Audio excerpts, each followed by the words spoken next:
Саламатсыңарбы окуучулар?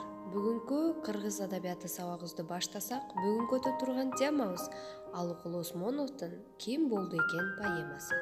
Балдар, бул поэма боюнча билгениңер барбы? Эгер поэма боюнча билбесеңер, бүгүнкү сабакта мен силерге айтып берем. Жакшылап кулак салып уккула. «Ким болду экен» поэмасы Алыкул Осмоновго таандык басмырттык менен тоо этегиндеги кадыресе бир кыштактын келбетин тарткан муңайым сүрөттөөдөн башталат. Ар кандай поэманы баштоодо акындын бир өзгөчөлүгү бар. Ал өзгөчөлүк окуяны өнүктүрүү үчүн Алыкул Осмонов кайталангыс таамай тартылган лирикалык чегинүү жасайт. «Ким болду экен» поэмасында да акын ошол салтынан танбайт. Андан ары ошол Кайыңды айылындагы Көкбел колхозунда турган 2 жаш адамды мүнөздөлөт. Аларды сүрөттөөдө да автор көп сөз коротпойт.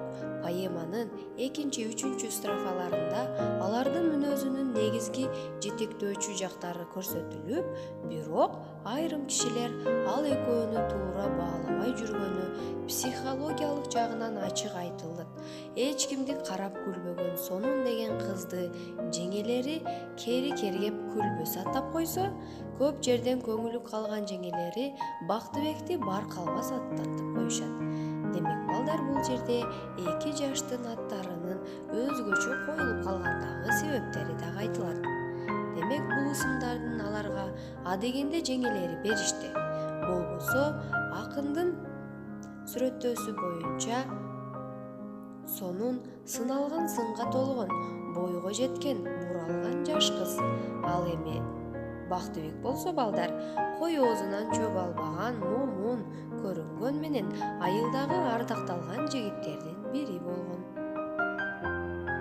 Белегин алган Баркалбас таң калат. Анткен менен белек жиберген кыз өз айылынан экен. Бирок ал Асанова Сонун деген кызды билчү эмес.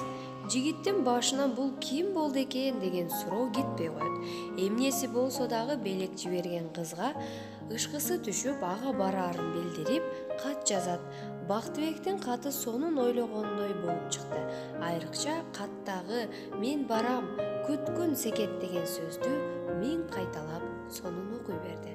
Ошентип арадан 1,5 жыл өтүп, Бактыбек 4-чү ирет жаралангандан кийин буту аксап, бир колунан ажырап үйүнө кайтат. Айылына келгенден кийин эле көп өтпөй Бактыбек Сонунду издеп табууга аракет кылат. Демек балдар, акыйкаттык менен чындыктын жеңиши дайыма татаал эмеспи балдар? Ошондуктан күлбөстүн Сонун кыз, Баркалбастын Бактыбек баатыр экени дагы дал ошол белгилүү белгисиз түшүнүктөрдөн кийин ачык болуп чыга келет. Акыры алар баш кошуп, жекече бактылуу турмуш курушат. Поэманын бар болгон сюжети мына ушунда. Бирок анда канчалык чыныгы поэзия, ажайып азем дүйнө жатат. Анткени анда карапайым эле турмуштук окуялар керемет чеберчиликте сүрөттөлүп, бирин-бири тереңдетип сүйүшкөн 2 жаштын кадыресе эле мамилелери жогорку көркөмдүктө жалпылаштырылып сүрөттөлөт. Демек балдар, биз бүгүнкү сабагыбызда «Ким болду экен» деген поэманы окуп түшүнүк алдык. Эми балдар, өзүңөр окуп, мага түшүнүүңөрдү кайтарым байланышка чыгып айтып бергиле.